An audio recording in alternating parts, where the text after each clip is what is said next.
kuna khwittimaro ku parliament pamene pamaoneka kuti matempa anayamba kukwera pang'ono choncho after ndekuti Moses Kunkuyu amene ndi phungu wa nyumba yamalamulo wa chipani cha Malawi Congress Party kuchokeratu ku Dedza Mulondoni constituency anazabwera ndi nkhani yokhuzana ndi malemo Alan Witika. Ambiri tikupempha kuti nkhani ya Alan Witika timayitsata bwino mmene inakhalira ndi mkulu uja amene ankagwira ntchito ku Coca-Cola and then pa 20 September chaka chimene cha 2023 anapezeka ku area 15 mu mzinda wa Lilongwe ndekuti ali mgalimoto ya kuntchito kwake komano anali wakufa anaphedwa ndithudi. Posatira zimenezo ambiri nkhani yake timayitsala bwino amene inakhalira anamanga Lester Maganga amene anali personal assistant wa Moses Kunkuyu paja mu nthawi imeneyoyo mu chaka cha 2023 ndekuti Moses Kunkuyu anali nduna ya information. Ndipo tengera nkhanizo amene zinkazungulira nthawi imene ankazanena zona kuti Moses Kunkuyu amakhuzidwa ndi nkhani imeneyo. Nawo zikuoneka kuti Moses Kunkuyu pobweretsa nkhani imeneyo ku parliament ndingati njira imodzi yofuna kuzipanga clear pamene akupempha ndekuti aboma padakali pano pakuzeratu ku nduna wa Homeland Security kuti utayambiranso kufufuza bwinobwino nkhani imeneja ndi cholinga choti akuti mafamilies amenewo ndekuti aziwe chilungamo potengera ndi mmene ayankhulira Moses Kunkuyu. Tatiye tionereko zimene ayankhulira Kunkuyu kenako tipitire nkhani. Right, Honorable Speaker, all I was doing was to appreciate that out there we have really won the badge of a representative body for the people. We have provided responses. We've provided answers to questions. And I was saying, however, that seems to be causing some jitters on him. However, there are also other families that would have loved, if they were closer to the echelons of power, to have cases that have been on them, torturing them for ages, and they would have loved to have answers as well. If we had it in our power, we would make a request to the government, through you, Honorable Speaker, to the Minister of Homeland Security, for example, to revisit some cases of individuals who are crying to say, if we had the opportunity, Parliament to rehear our cases, we would have also found some solace. I have one example, and it's a passionate appeal to this House, to yourself, Honorable Leader. We lost one young man in this country in the name of Alan Witika. The guy died under very painful circumstances. Speaker, this is a passionate personal appeal. If the Honorable Minister of Homeland Security could humbly consider revisiting that case, the family would find some rest. Well, Honorable Speaker, thank you for that opportunity. God bless you. Thank you very much. Thank you. Thank you very much. Chabwino tamva komanso taona zimene ayankhula Moses Kunkuyu akunena zoti mafamilies anthu amene anaphedwa particularly ndekuti amene Alan Witika amakhala akufuna chilungamo pa nkhani imeneja. Nawo tikasera bwinobwino nkhani imeneja ndekuti Lester Maganga anagwidwa anakhala akuyendera ku mabwalo a milandu kumene kumapeto kwake zimaoneka kuti chifukwa cha political interference ndekuti akuti Lester Maganga anapezeka kuti alibe mlandu kulengera ndimene anaweruzira Judge Zonde Mvula nthawi imeneja zimene zimathandiza zoti nkhaniyo inathera pamenepo. Of course ndi Republic imakhalabe ikuloza chala Moses Kunkuyu nkhani yake paja imakhuzana ndi mzimayi amene zimamveka kuti anali kamkazi kanali chibwezi cha malemu Alan Witika kuchoka pamenepo ndeuteso ankapanga date ndi Moses Kunkuyu potengera ndi mmene nkhanizo zinkayendera nthawi imeneja. Potengera kuti Moses Kunkuyu anali ndi mphamvu anthu ankatero nthawi imeneyo ndeno anagwirisana ntchito mphamvu zimenezozo ndi kukachosa moyo wa Alan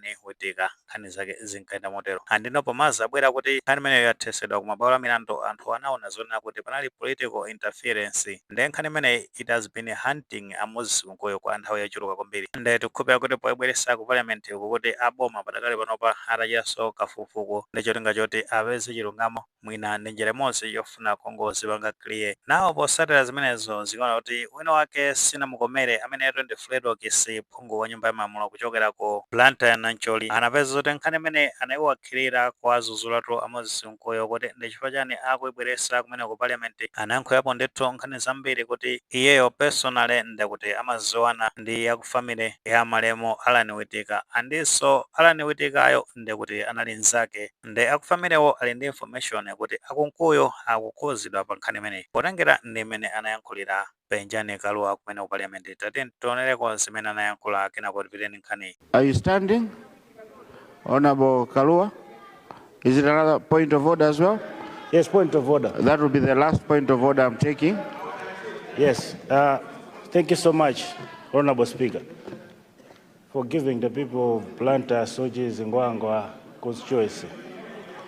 Is it in order, Mr. Speaker, for the issue of the late Alan Whittaker to be brought in this House in a political manner, in a casual manner, by someone who is also mentioned in the same case? There are rumors out there that connect the Honorable Minister, Honorable MP from London. There are rumors out there. No. Those rumors are genuine rumors. Those rumors, they come from the family. Alan Whittaker was my childhood friend. I'm connected to the family of Alan Whittaker. This is not a political issue. We have not brought this issue in this House out of respect. So please, Mr. Speaker, sir, is it in order for this issue to start to be politicized in this manner? Thank you.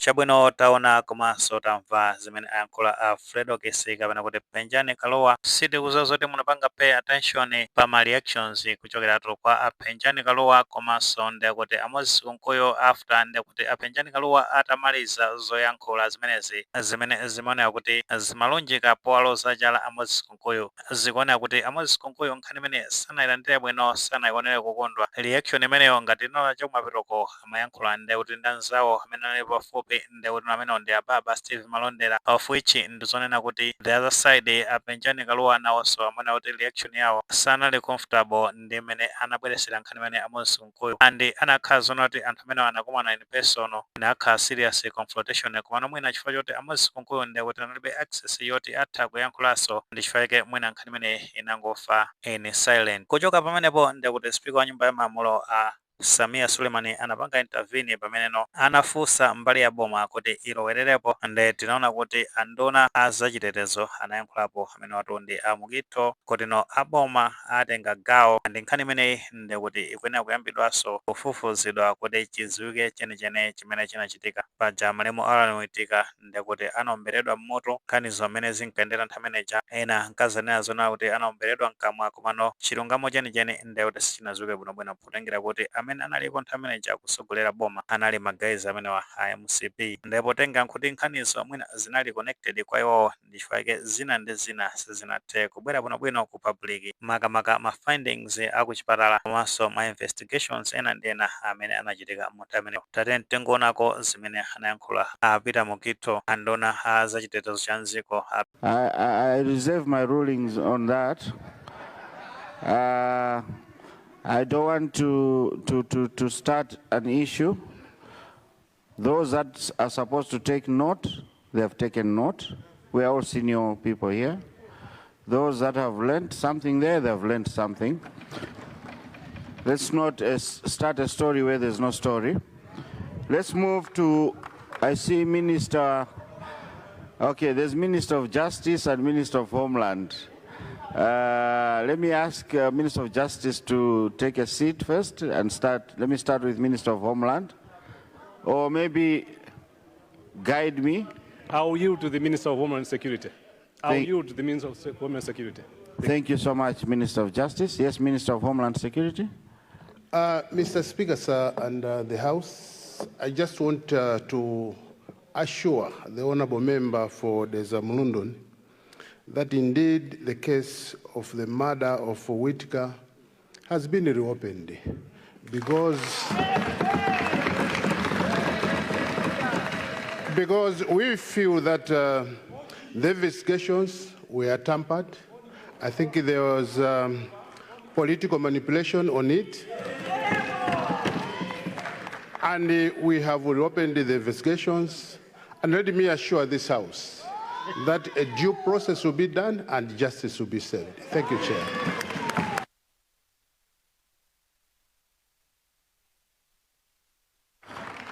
Thank you. Minister of Homeland.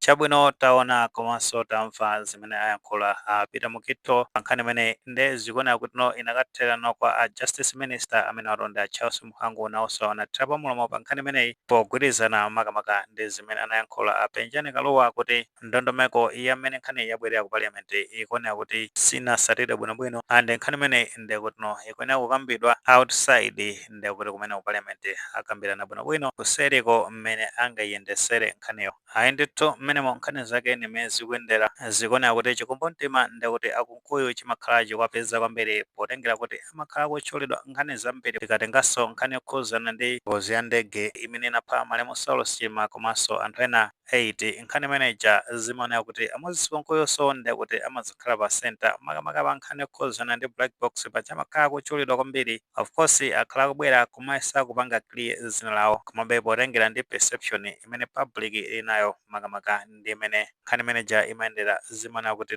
chikumbumtima chimazapeza ndithu amodzi konkuyo ndi chifukwa mwina ngati chitemozi yofuna kuzipanga clear makamaka pa nkhani zimenezi ndi chifukwa akuonesesa kuti zikafika nkhani zimenezi ku parliament amayankhula ndi mtima wonse kuti usogolere umene ulipo padakali panopa mwina utha kuthandizira ndi cholinga choti apangidwe clear so poti nkhani akunena zona kuti iyambiraso sirizo zoti ikhala ikuyenda motani kuti akhaladi kuti sanali involved pa nkhani imeneyi nanga pa communications ngati amene amayankhula Benjamin Kaluwa kumene ku parliament ofotokoza kuti akufamily and information yogwirika bwinobwino kuti amodzi konkuyo ndi kuti anali behind pa kuphedwa kwa m'bale wawo Malemu Alan Wetika. Anyway poti nkhani imene anenera aboma kuti iyambika nthawi iliyonse ambaso kuita kafukufuku kuti aziwe chenichene chimene chinachitika ndi kuti tikhala tikupanga track bwinobwino mmene iyendere mmenemo ndimene nkhani zake zikuyendera sizoti mwini maganizo pa nkhani imene ngati maganizo amene alipo mutha comment section koma timapereka tikumbukirenso kulemekeza maganizo anzathu sewole panga like video imene komanso panga subscribe channel imene cha Fox News 18 kuti nkhani zambiri zikumachitika ndi zitakufikani mosavuta.